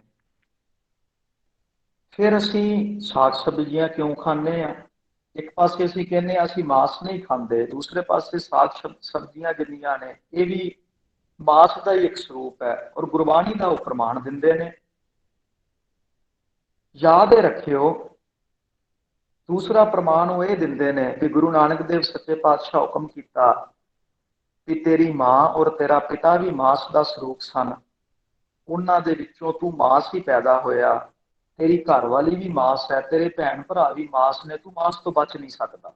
ये तर्क वो दिंदे ने। मैं इहदा जवाब दे के अपनी गल नूं खत्म कर लवांगा। याद रखियो ये गल ठीक है उन्हां दी कि मेरी मां भी मांस का रूप है, मेरी भैन भी मांस का रूप है, मेरी घरवाली भी मांस का रूप है। बेशक ये सारे मांस का ही रूप ने, पर इन्हां सारियां नाल, इन्हां सारे मांस के रूपां नाल मेरा व्यवहार इक्को जिहा नहीं हो सकता। थोड़ी जी सख्त गल है, पर इस तो बिना सरदा भी नहीं है जवाब दिते तो बिना। ਜਿਹੋ ਜਿਹਾ ਵਿਵਹਾਰ ਮੇਰਾ ਮੇਰੀ ਇਸਤਰੀ ਨਾਲ ਹੈ, ਘਰ ਵਾਲੀ ਨਾਲ ਹੈ, ਉਹੋ ਜਿਹਾ ਮੇਰੀ ਮਾਂ ਨਾਲ ਨਹੀਂ ਹੋ ਸਕਦਾ। ਇਹਨੂੰ ਹੋਰ ਸੌਖੇ ਤਰੀਕੇ ਜੇ ਤੁਸੀਂ ਸਮਝਣਾ, ਸਿੱਧੇ ਸ਼ਬਦਾਂ ਵਿੱਚ ਸਮਝਣਾ, ਤੇ ਇਸ ਤਰ੍ਹਾਂ ਮੈਂ ਸਮਝਾ ਦਿੰਦਾ ਵਾਂ ਕਿ ਜਿਹੋ ਜਿਹੇ ਮੈਂਟਲੀ ਔਰ ਫਿਜ਼ੀਕਲੀ ਰਿਲੇਸ਼ਨ ਮੇਰੇ ਮੇਰੀ ਘਰ ਵਾਲੀ ਨਾਲ ਨੇ, ਮੇਰੇ ਆਪਣੀ ਮਾਂ ਨਾਲ ਨਹੀਂ ਹੋ ਸਕਦੇ, ਮੇਰੀ ਭੈਣ ਨਾਲ ਨਹੀਂ ਹੋ ਸਕਦੇ, ਮੇਰੇ ਪਿਓ ਨਾਲ ਨਹੀਂ ਹੋ ਸਕਦੇ। ਕਿਉਂ? ਇੱਥੇ ਕੀ ਜਵਾਬ ਦਿਓਗੇ ਜੀ? ਹੈ ਤੇ ਉਹ ਸਾਰੇ ਮਾਸ ਦਾ ਹੀ ਰੂਪ ਨੇ, ਮੇਰੀ ਮਾਂ ਵੀ, ਮੇਰੀ ਭੈਣ ਵੀ, ਮੇਰਾ ਪਿਓ ਵੀ, ਮੇਰੀ ਇਸਤਰੀ ਵੀ। ਬੇਸ਼ੱਕ ਉਹ ਮਾਸ ਦਾ ਹੀ ਰੂਪ ਨੇ, ਪਰ ਸਾਰਿਆਂ ਨਾਲ ਇੱਕੋ ਜਿਹਾ ਵਿਵਹਾਰ ਨਹੀਂ ਹੋ ਸਕਦਾ। ਜਿਸ ਤਰ੍ਹਾਂ ਦੇ ਫਿਜ਼ੀਕਲ ਰਿਲੇਸ਼ਨ ਮੇਰੇ ਮੇਰੀ ਇਸਤਰੀ ਨਾਲ ਨੇ, ਜੇ ਮੈਂ ਆਪਣੀ ਮਾਂ ਨਾਲ ਸਥਾਪਿਤ ਕਰਾਂਗਾ, ਮੈਨੂੰ ਸਮਾਜ ਸੂਲੀ ਤੇ ਟੰਗ ਦੇਵੇਗਾ, ਨਹੀਂ ਪ੍ਰਵਾਨ ਕਰੇਗਾ, ਧਰਮ ਨਹੀਂ ਪ੍ਰਵਾਨ ਕਰੇਗਾ, ਸਮਾਜ ਨਹੀਂ ਕਰੇਗਾ, ਲਾਅ ਪ੍ਰਵਾਨ ਨਹੀਂ ਕਰੇਗਾ, ਕੋਈ ਵੀ ਨਹੀਂ ਕਰੇਗਾ। ਭਾਵ ਬੇਸ਼ੱਕ ਸਾਰੇ ਮਾਸ ਦਾ ਰੂਪ ਨੇ, ਪਰ ਵਿਵਹਾਰ ਇੱਕੋ ਜਿਹਾ ਨਹੀਂ ਹੋ ਸਕਦਾ ਸਾਰਿਆਂ ਨਾਲ। ਇਸੇ ਤਰ੍ਹਾਂ ਬੇਸ਼ੱਕ ਸਾਗ ਸਬਜ਼ੀਆਂ ਨੇ, ਉਹ ਵੀ ਮਾਸ ਦਾ ਸਰੂਪ ਨੇ, ਜਾਨਵਰ ਨੇ, ਉਹ ਵੀ ਮਾਸ ਦਾ ਸਰੂਪ ਨੇ, ਪਰ ਵਿਵਹਾਰ ਇੱਕੋ ਜਿਹਾ ਨਹੀਂ ਹੋ ਸਕਦਾ ਸਾਰਿਆਂ ਨਾਲ। ਦੋ ਪ੍ਰਕਾਰ ਦੇ ਜੀਵ ਪੈਦਾ ਕੀਤੇ ਨੇ ਪਰਮੇਸ਼ਰ ਨੇ, ਇੱਕ ਅਸਥਾਵਰ ਨੇ, ਇੱਕ ਜੰਗਮ ਨੇ। ਜੰਗਮ ਤੋਂ ਭਾਵ ਹੈ ਜਿਹੜੇ ਚੱਲ ਫਿਰ ਸਕਦੇ ਨੇ, ਤੁਰ ਫਿਰ ਸਕਦੇ ਨੇ, ਜਿਹੜੇ ਸਥਿਰ ਨਹੀਂ, ਜਿਨ੍ਹਾਂ ਦੇ ਵਿੱਚ ਮਨ, ਬੁੱਧੀ ਔਰ ਕਰਮ, ਐਕਸ਼ਨ ਜਿਹਨੂੰ ਅਸੀਂ ਆਖਦੇ ਹਾਂ, ਉਹ ਕੰਮ ਕਰ ਰਿਹਾ, ਉਹ ਜੰਗਮ ਨੇ। ਦੂਸਰੇ ਨੇ ਅਸਥਾਵਰ, ਜਿਹੜੇ ਇੱਕ ਥਾਂ ਤੇ ਖਲੋਤੇ ਹੋਏ ਨੇ, ਆਪਣੇ ਆਪ ਤੁਰ ਫਿਰ ਨਹੀਂ ਸਕਦੇ, ਉਹਨਾਂ ਵਿੱਚ ਨਾ ਮਨ ਹੈ, ਨਾ ਬੁੱਧੀ ਹੈ, ਨਾ ਕੋਈ ਕਰਮ ਹੈ। ਔਰ ਸਾਡੇ ਭਾਰਤੀ ਦਰਸ਼ਨ ਨੇ ਇਸ ਤਰ੍ਹਾਂ ਮੰਨਿਆ ਹੈ ਕਿ ਜਿਹੜੇ ਉਹ ਅਸਥਾਵਰ ਸਰੂਪ ਹੈ, ਉਸ ਨੂੰ ਭੋਗਣ ਦੇ ਨਾਲ ਤੁਹਾਨੂੰ ਕੋਈ ਵੀ ਪਾਪ ਨਹੀਂ ਲੱਗਦਾ। ਤੁਹਾਡੇ ਘਰ ਦੇ ਵਿੱਚ ਕੋਈ ਕੁਰਸੀ ਪਈ ਹੈ, ਤੁਸੀਂ ਉਸ ਨੂੰ ਤੋੜ ਦਿਓ, ਤੁਹਾਡੇ ਉੱਤੇ 302 ਦਾ ਕੇਸ ਨਹੀਂ ਹੋਵੇਗਾ। ਤੁਹਾਡੇ ਘਰ ਦੇ ਵਿੱਚ ਕੋਈ ਪੌਦਾ ਹੈ ਛੋਟਾ ਜਿਹਾ, ਤੁਸੀਂ ਉਸ ਪੌਦੇ ਨੂੰ ਪੁੱਟ ਦਿਓ, ਸੁੱਟ ਦਿਓ, ਤੁਹਾਡੇ ਤੇ 302 ਦਾ ਕੇਸ ਨਹੀਂ ਹੋਏਗਾ। ਪਰ ਤੁਹਾਡੇ ਘਰ ਕਿਸੇ ਬੱਚੇ ਦਾ ਜਨਮ ਹੋਇਆ, ਤੁਸੀਂ ਉਸ ਨੂੰ ਮਾਰ ਦਿਓ ਗਲ ਘੁੱਟ ਕੇ, ਤੁਹਾਡੇ ਉੱਤੇ ਉਸੇ ਵੇਲੇ 302 ਦਾ ਕੇਸ ਹੋ ਜਾਏਗਾ। ਤੇ ਤੁਸੀਂ ਆਖੋ ਲੈ ਜੀ ਭਈ ਉਹੀ ਮਾਸ ਤੇ ਮੇਰੇ ਬੱਚੇ 'ਚ, ਉਹੀ ਮਾਸ ਮੇਰੀ ਆ ਘਰ ਜੰਮੇ ਪੌਦੇ ਵਿੱਚ, ਤੇ ਫਿਰ ਇਹ ਕਿਹੜੀ ਗੱਲ ਹੈ ਜੀ, ਮੈਂ ਪੌਦਾ ਪੁੱਟ ਦਿੱਤਾ ਤੇ ਆਪਣਾ ਬੱਚਾ ਮਾਰਤਾ, ਕੀ ਫਰਕ ਇਹਦੇ ਵਿੱਚ? ਉਹ ਫਰਕ ਫਿਰ ਤੁਹਾਨੂੰ ਸਾਡਾ ਕੌਨਸਟੀਟਿਊਸ਼ਨ ਦੱਸੇਗਾ, ਉਹ ਫਰਕ ਫਿਰ ਤੁਹਾਨੂੰ ਪੁਲਿਸ ਵਾਲੇ ਦੱਸਣਗੇ ਕਿ ਕੀ ਹੈ। ਤੋ ਭਾਵ ਇਹ ਹੈ ਭਈ ਸਾਡੇ ਵਾਸਤੇ ਉਸ ਪਰਮੇਸ਼ਰ ਨੇ ਕੁਝ ਜੀਵ ਐਸੇ ਪੈਦਾ ਕੀਤੇ ਨੇ, ਜਿਨ੍ਹਾਂ ਨੂੰ ਅਸੀਂ ਆਹਾਰ ਕਰਨਾ ਹੈ, ਇਸ ਕਰਕੇ ਵੀ ਅਸੀਂ ਜਿਉਣਾ ਹੈ। ਔਰ ਯਾਦ ਰੱਖਿਓ, ਚਾਹੇ ਉਹ ਜੀਵ ਹਵਾ ਰਾਹੀਂ ਸਾਡੇ ਅੰਦਰ ਜਾਂਦੇ ਨੇ, ਚਾਹੇ ਪਾਣੀ ਰਾਹੀਂ ਸਾਡੇ ਅੰਦਰ ਜਾਂਦੇ ਨੇ। ਔਰ ਚੇਤਾ ਰੱਖਿਓ, ਅੱਜ ਕੱਲ ਅਸੀਂ ਆਰਓ ਦਾ ਪਾਣੀ ਪੀਣ ਲੱਗ ਪਏ ਹਾਂ। ਆਰਓ ਦੇ ਵਿੱਚ ਕੀ ਹੁੰਦਾ ਹੈ, ਜਿਤਨੇ ਵੀ ਕੀਟਾਣੂ ਨੇ, ਜੀਵ ਨੇ, ਸਾਰੇ ਖਤਮ ਕਰ ਦਿੱਤੇ ਜਾਂਦੇ ਨੇ, ਮਾਰ ਦਿੱਤੇ ਜਾਂਦੇ ਨੇ। ਇਸੇ ਕਰਕੇ ਸਾਇੰਸਦਾਨਾਂ ਦਾ ਵੀ ਵਿਚਾਰ ਹੈ ਕਿ ਆਰਓ ਦਾ ਪਾਣੀ ਪੀਣ ਵਾਲੇ ਬਹੁ ਗਿਣਤੀ ਜਿਹੜੇ ਨੇ, ਉਹ ਆਪਣੇ ਡਾਈਜੈਸਟਿਵ ਸਿਸਟਮ ਨੂੰ ਠੀਕ ਨਹੀਂ ਰੱਖ ਸਕਦੇ। ਉਹਨਾਂ ਦੇ ਅੰਦਰ ਬਹੁਤ ਸਾਰੀਆਂ ਬਿਮਾਰੀਆਂ ਜਿਹੜੀਆਂ ਨੇ, ਉਹ ਪਨਪਣੀਆਂ ਸ਼ੁਰੂ ਹੁੰਦੀਆਂ ਨੇ। ਸਾਨੂੰ ਜਾਪਦਾ ਹੈ ਵੀ ਬਹੁਤ ਚੰਗਾ ਹੈ, ਪਰ ਇਸ ਤਰ੍ਹਾਂ ਦਾ ਕੁਛ ਨਹੀਂ। ਸਾਡੇ ਜ਼ਰੂਰੀ ਤੱਤ ਵੀ ਮਰ ਜਾਂਦੇ ਨੇ ਉਸ ਪਾਣੀ ਦੇ। ਕੁਛ ਜੀਵ ਸਾਡੇ ਵਾਸਤੇ ਪਰਮੇਸ਼ਰ ਨੇ ਜ਼ਰੂਰੀ ਬਣਾਏ ਨੇ, ਔਰ ਉਹਨਾਂ ਨੂੰ ਖਾਸ ਕਰਕੇ ਜਿਹੜੇ ਅਸਥਾਵਰ ਨੇ, ਚਾਹੇ ਉਹ ਪਹਾੜ ਨੇ, ਚਾਹੇ ਉਹ ਦਰਖਤ ਨੇ, ਇਹਨਾਂ ਨੂੰ ਕੱਟਣਾ, ਇਹਨਾਂ ਨੂੰ ਖਾਣਾ, ਇਹਦੇ ਵਾਸਤੇ ਕੋਈ ਪਾਪ ਨਹੀਂ ਮੰਨਿਆ ਗਿਆ, ਔਰ ਨਾ ਹੀ ਇਹਦੇ ਵਾਸਤੇ ਸਾਨੂੰ ਇਸ ਦਾ ਭੋਗ ਭੋਗਣਾ ਪੈਂਦਾ। ਪਰ ਉਸ ਦੇ ਮੁਕਾਬਲੇ ਤੇ ਜੇ ਅਸੀਂ ਕਿਸੇ ਚੱਲਦੇ ਫਿਰਦੇ ਜੀਵ ਨੂੰ ਮਾਰਦੇ ਹਾਂ, ਤੇ ਉਹ ਗੁਰਬਾਣੀ ਅਨੁਸਾਰ ਵੀ ਔਰ ਸਾਡੇ ਭਾਰਤੀ ਦਰਸ਼ਨ ਸ਼ਾਸਤਰ ਅਨੁਸਾਰ ਵੀ, ਲਾਅ ਅਨੁਸਾਰ ਵੀ, ਉਹ ਅਪਰਾਧ ਮੰਨਿਆ ਜਾਂਦਾ ਹੈ, ਪਾਪ ਮੰਨਿਆ ਜਾਂਦਾ ਹੈ। ਸਮਾਂ ਘੱਟ ਹੈ, ਇੱਕ ਤਰਕ ਹੋਰ ਕਰਦੇ ਨੇ ਦਇਆ ਦੇ ਰਿਲੇਟਿਡ। ਉਹ ਤਰਕ ਇਹ ਕੀਤਾ ਜਾਂਦਾ ਹੈ ਕਿ ਤੁਸੀਂ ਜਿਹੜੇ ਦਇਆ ਦੀ ਗੱਲ ਕਰਦੇ ਹੋ, ਔਰ ਨਾਲ ਤੁਸੀਂ ਦੁੱਧ ਵੀ ਪੀਂਦੇ ਹੋ, ਦੁੱਧ ਪੀਣਾ ਕਿਸੇ ਗਊ ਦਾ ਦੁੱਧ ਪੀਣਾ, ਔਰ ਇਹ ਆਖਣਾ ਵੀ ਮੈਂ ਦਇਆਵਾਨ ਹਾਂ, ਮੈਂ ਧਰਮੀ ਹਾਂ, ਇਹ ਨਹੀਂ ਹੋ ਸਕਦਾ। ਇਹ ਵੀ ਇੱਕ ਕਨਸੈਪਟ ਸਾਡੇ ਸਾਹਮਣੇ ਆਉਂਦਾ ਹੈ। ਔਰ ਤਰਕ ਉਹ ਇਹ ਦਿੰਦੇ ਨੇ ਵੀ ਜਦੋਂ ਇੱਕ ਗਊ ਦੇ ਥੱਲੇ ਜੋ ਦੁੱਧ ਹੈ ਉਹ ਉਸਦੇ ਬੱਚੇ ਵਾਸਤੇ ਹੈ, ਤੇ ਤੁਸੀਂ ਉਸ ਗਊ ਨੂੰ ਧੱਕੇ ਨਾਲ ਬੰਨ੍ਹਦੇ ਹੋ, ਉਹ ਵਿਚਾਰੀ ਤੜਫਦੀ ਹੈ ਵੀ ਮੈਂ ਦੁੱਧ ਨਹੀਂ ਦੇਣਾ, ਇਹ ਮੇਰੇ ਬੱਚੇ ਲਈ ਹੈ, ਤੁਹਾਡੀ ਦਇਆ ਕਿੱਥੇ ਜਾਂਦੀ ਹੈ? ਉਧਰੋਂ ਉਹ ਬੱਚਾ ਤੜਫਦਾ ਵੀ ਮੈਂ ਦੁੱਧ ਪੀਣਾ, ਤੁਹਾਡੀ ਦਇਆ ਕਿੱਥੇ ਜਾਂਦੀ ਹੈ ਉਸ ਵੇਲੇ? ਇਸ ਕਰਕੇ ਜਿਹੜਾ ਦੁੱਧ ਪੀਣਾ ਹੈ, ਜਿਹੜੇ ਦੁੱਧ ਪੀਂਦੇ ਨੇ, ਇਹ ਗਲਤ ਹੈ, ਇਹ ਵੀ ਦਇਆ ਦੇ ਵਿਧਾਨ ਤੋਂ ਉਲਟ ਹੈ। ਇਹਦਾ ਵੀ ਮੈਂ ਜਵਾਬ ਦੇ ਦਿਆਂ ਤੁਹਾਡੇ ਸਾਹਮਣੇ, ਇਨ ਸ਼ਾਰਟ ਹੀ ਦੱਸ ਦਿੰਦਾ। ਇਹ ਚੇਤਾ ਰੱਖਿਓ, ਬੇਸ਼ੱਕ ਉਸ ਗਊ ਦੇ ਜੋ ਥਣਾ ਵਿੱਚ ਦੁੱਧ ਹੈ ਉਸਦੇ ਬੱਚੇ ਵਾਸਤੇ ਹੈ, ਪਰ ਇਹ ਕੁਦਰਤ ਨੇ ਨਿਯਮ ਬਣਾਇਆ, ਸਾਡਾ ਬਣਾਇਆ ਹੋਇਆ ਨਹੀਂ।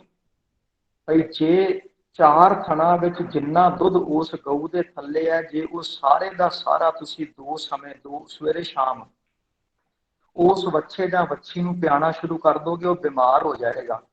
ਜਿਨ੍ਹਾਂ ਘਰਾਂ ਵਿੱਚ ਗਾਵਾਂ ਰੱਖੀਆਂ ਨੇ ਉਹ ਇਸ ਗੱਲ ਨੂੰ ਚੰਗੀ ਤਰ੍ਹਾਂ ਜਾਣਦੇ ਨੇ, ਉਹ ਬਿਮਾਰ ਹੋ ਜਾਏਗਾ, ਨਹੀਂ ਪੀ ਸਕਦਾ।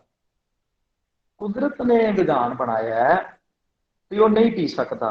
ਦੂਸਰੇ ਪਾਸੇ ਮੰਨ ਲਓ ਤੁਸੀਂ ਆਖੋ ਜੀ ਵੀ ਠੀਕ ਹੈ, ਜਿੰਨਾ ਦੁੱਧ ਬੱਚੇ ਨੇ ਪੀ ਲਿਆ, ਮੰਨ ਲਓ 1 ਥਣ ਦਾ ਪੀ ਲਿਆ ਉਸਨੇ, ਤੇ 2 ਦਾ ਪੀ ਲਿਆ ਉਸਨੇ, ਤੇ ਬਾਕੀ ਤੁਸੀਂ ਦੁੱਧ ਨਾ ਚੋਵੋ, ਥੋੜੇ ਦਿਨਾਂ ਬਾਅਦ ਹੀ ਗਾਂ ਬਿਮਾਰ ਹੋ ਜਾਵੇਗੀ ਜੇ ਉਸਦਾ ਦੁੱਧ ਨਹੀਂ ਚੋਇਆ ਜਾਵੇਗਾ। ਦੋਵੇਂ ਪਾਸੇ ਨੁਕਸਾਨ ਹੈ। ਫਿਰ ਕੁਦਰਤ ਨੇ ਪ੍ਰਕਿਰਤੀ ਇਸ ਤਰ੍ਹਾਂ ਦੀ ਬਣਾਈ ਹੈ ਭਈ 1 ਥਣ ਦਾ ਦੁੱਧ ਉਸ ਬੱਚੇ ਵਾਸਤੇ ਹੈ, 3 ਜੋ ਥਣ ਨੇ ਉਹਨਾਂ ਦਾ ਦੁੱਧ ਜਿਹੜਾ ਹੈ ਉਹ ਸਾਡੀ ਵਰਤੋਂ ਵਾਸਤੇ ਹੀ ਹੈ, ਜੇ ਵਰਤੋਂ ਨਹੀਂ ਕਰਾਂਗੇ ਗਾਂ ਬਿਮਾਰ ਹੋ ਜਾਵੇਗੀ। ਇਸ ਕਰਕੇ ਹਾਂ, ਇਹ ਜ਼ਰੂਰ ਹੈ, ਜੇ ਅਸੀਂ ਦਇਆ ਭਾਵ ਰੱਖਦੇ ਹਾਂ ਤੇ ਸਾਨੂੰ ਇਹ ਜ਼ਰੂਰ ਸਮਝਣਾ ਚਾਹੀਦਾ ਹੈ ਕਿ ਜਿਹੜਾ ਉਸ ਬੱਚੇ ਦਾ ਹੱਕ ਹੈ ਜ਼ਰੂਰ ਦਿੱਤਾ ਜਾਵੇ, ਔਰ ਜਿਹੜਾ ਸਾਡਾ ਹੈ ਉਹ ਅਸੀਂ ਉਸ ਨੂੰ ਵਰਤੋਂ ਵਿੱਚ ਲਿਆ ਸਕਦੇ ਹਾਂ। ਆਖਰੀ ਗੱਲ ਕਹਿ ਕੇ ਸਮਾਪਤੀ ਕਰ ਦਿੰਦਾ। ਮਾਸ ਖਾਣ ਦੇ ਰਿਲੇਟਿਡ ਜੋ ਗੱਲ ਹੈ, ਦਇਆ ਨੂੰ ਲੈ ਕੇ ਇੱਕ ਵਿਚਾਰ ਜੋ ਪ੍ਰਕਿਰਤੀ ਨੇ ਸਾਨੂੰ ਦਿੱਤਾ ਉਹ ਇਹ ਹੈ, ਜੇ ਕੋਈ ਤੁਹਾਨੂੰ ਇਹ ਆਖੇ ਵੀ ਇਹ ਮਨੁੱਖ ਜਿਹੜਾ ਹੈ ਉਹ ਮਾਸ ਖਾ ਸਕਦਾ ਹੈ, ਤੇ ਪ੍ਰਕਿਰਤੀ ਦੇ ਸਾਨੂੰ ਕੀ ਸੰਭਾਵਨਾ ਦਿੱਤੀ ਹੈ, ਕਿਸ ਤਰ੍ਹਾਂ ਦਾ ਬਣਾਇਆ ਹੈ। 2 ਪ੍ਰਕਾਰ ਦੇ ਜੀਵ ਪੈਦਾ ਕੀਤੇ, ਬੀਂਗ ਪੈਦਾ ਕੀਤੇ, ਇੱਕ ਹਰਬੀਵੋਰਸ ਨੇ, ਇੱਕ ਕਾਰਨੀਵੋਰਸ ਨੇ। ਇੱਕ ਜੀਵ ਮਾਰ ਕੇ ਖਾਂਦੇ ਨੇ, ਇੱਕ ਨਹੀਂ ਖਾਂਦੇ। ਔਰ ਇਹ ਯਾਦ ਰੱਖਣਾ, ਜਿੰਨੇ ਵੀ ਸ਼ਾਕਾਹਾਰੀ ਪ੍ਰਾਣੀ ਨੇ ਜਦੋਂ ਉਹ ਪੈਦਾ ਹੁੰਦੇ ਨੇ ਉਹਨਾਂ ਦੀਆਂ ਅੱਖਾਂ ਖੁੱਲੀਆਂ ਹੁੰਦੀਆਂ ਨੇ, ਚਾਹੇ ਉਹ ਗਾਂ ਹੈ, ਚਾਹੇ ਉਹ ਬੱਕਰੀ ਹੈ, ਚਾਹੇ ਉਹ ਊਂਠ ਹੈ, ਚਾਹੇ ਉਹ ਮਨੁੱਖ ਹੈ। ਔਰ ਜਿੰਨੇ ਵੀ ਮਾਸਾਹਾਰੀ ਜੀਵ ਨੇ ਉਹ ਜਦੋਂ ਪੈਦਾ ਹੋਣਗੇ, ਚਾਹੇ ਕੁੱਤਾ ਹੈ, ਚਾਹੇ ਬਿੱਲੀ ਹੈ, ਚਾਹੇ ਸ਼ੇਰ ਹੈ, ਉਹਨਾਂ ਦੀਆਂ ਅੱਖਾਂ ਬੰਦ ਰਹਿਣਗੀਆਂ, ਸਮੇਂ ਬਾਅਦ ਖੁੱਲਣਗੀਆਂ। ਜਿੰਨੇ ਸ਼ਾਕਾਹਾਰੀ ਜੀਵ ਨੇ ਉਹਨਾਂ ਸਾਰਿਆਂ ਦੇ ਜੋ ਦੰਦ ਨੇ ਉਹ ਚਪਟੇ ਹੁੰਦੇ ਨੇ, ਸਿੱਧੇ ਹੁੰਦੇ ਨੇ, ਔਰ ਜਿੰਨੇ ਮਾਸਾਹਾਰੀ ਨੇ ਉਹਨਾਂ ਦੇ ਤਿੱਖੇ ਦੰਦ ਸੂਏ ਵਰਗੇ ਹੋਣਗੇ, ਔਰ ਮਨੁੱਖ ਦੇ ਵੀ ਜਿਹੜੇ ਨੇ ਉਹ ਸੂਏ ਦੰਦ ਨਹੀਂ ਹੈਗੇ। ਜਿੰਨੇ ਸ਼ਾਕਾਹਾਰੀ ਜੀਵ ਨੇ ਉਹਨਾਂ ਦੇ ਨਾਖੂਨ ਨੇ ਉਹ ਨੌਂਦਰਾਂ ਜਿਹੜੀਆਂ ਨੇ ਉਹ ਵੀ ਚਪਟੇ ਹੋਣਗੇ। ਮਾਸਾਹਾਰੀਆਂ ਦੇ ਤਿੱਖੇ ਹੁੰਦੇ ਨੇ ਤਾਂ ਕਿ ਉਹ ਕਿਸੇ ਨੂੰ ਪਾੜ ਕੇ ਖਾ ਸਕਣ।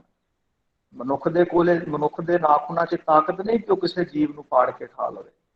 ਇਸ ਤੋਂ ਅਗਲੀ ਗੱਲ, ਜਿਤਨੇ ਵੀ ਸ਼ਾਕਾਹਾਰੀ ਜੀਵ ਨੇ ਉਹ ਬੁੱਲ੍ਹਾਂ ਰਾਹੀਂ ਪਾਣੀ ਪੀਂਦੇ ਨੇ, ਮਾਸਾਹਾਰੀ ਸਾਰੇ ਜੀਭ ਰਾਹੀਂ ਪਾਣੀ ਪੀਂਦੇ ਨੇ। ਮਨੁੱਖ ਵੀ ਬੁੱਲ੍ਹਾਂ ਰਾਹੀਂ ਪਾਣੀ ਪੀਂਦਾ, ਅਸੀਂ ਜੀਭ ਰਾਹੀਂ ਪਾਣੀ ਨਹੀਂ ਪੀਂਦੇ।